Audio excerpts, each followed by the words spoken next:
നിങ്ങളുടെ തനി നിറം. ഞങ്ങൾ കരുതി നിങ്ങൾ പിണറായി വിജയന്റെ അടുക്കള പണിയെടുക്കുന്ന ആളുകളാണ്.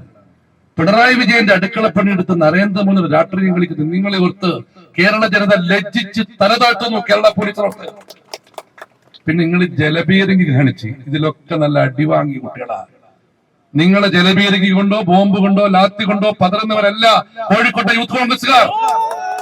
ഇത് അധ്യക്ഷൻ അസീസ്, നിങ്ങളെന്റെ കഴുത്ത് പൊട്ടിച്ചവരാ. സനൂജുണ്ട് ഇവിടെ ഷഹീനുണ്ട്.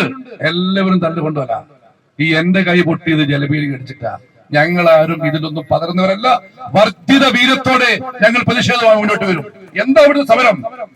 കേരളം അസീസ് പറഞ്ഞില്ലേ, മതേതരത്വത്തിന്റെ ഈച്ചില്ലം, മതസൗഹാർദ്ദത്തിന്റെ വിളയിടം, വ്യത്യസ്ത ജാതികളുടെയും മതങ്ങളുടെയും സംസ്കാരങ്ങളുടെയും സൗഹാർദ്ദമായ സംഗമഭൂമി.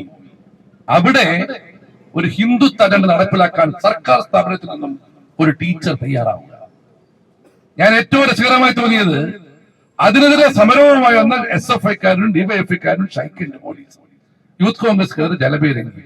സത്യം പറഞ്ഞാൽ ഈ പരിപാവനമായ അശോകസ്തംഭത്തിന് തൊപ്പി അഴിച്ചു വെച്ച് വേറെ എന്തെങ്കിലും പണിക്ക് പോകുന്നതാണ് ഈ പോലീസുകാർക്ക് നല്ലത്. ഇന്ന് ഞങ്ങൾ ഇതിലേക്കും പറയപ്പെട്ടത്. ഇവിടെ ഒരു ഭൂപടം ഉണ്ടാക്കാം, ഭൂപടം ഉണ്ടാക്കി കാവ്യവൽക്കരിക്കുക.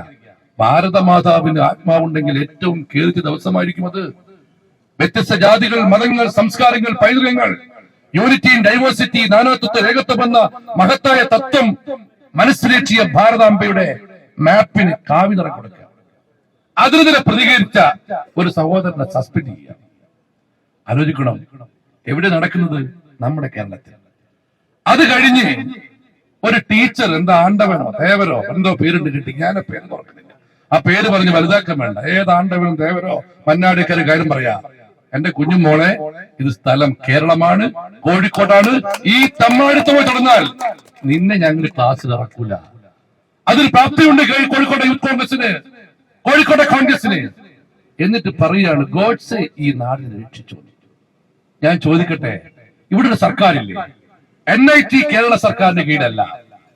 ദേശവിരുദ്ധ പ്രസംഗം നടത്തിയ ഈ ടീച്ചറുടെ പേരിൽ നടപടിയെടുക്കാൻ എന്തുകൊണ്ട് കേരള സർക്കാർ കേന്ദ്രത്തോട് ആവശ്യപ്പെടുന്നില്ല? ഇവിടെ പോലീസിനെ നയിക്കുന്നത് RSS ആണോ CPM ആണോ എന്നുള്ളതാണ് ഞങ്ങൾക്ക് ചോദിക്കാനുള്ളത്. കാരണം എന്താ, ഈ NIT-യുടെ ഉള്ളിൽ ഇത്രയധികം വിഷയങ്ങൾ ഉണ്ടായി.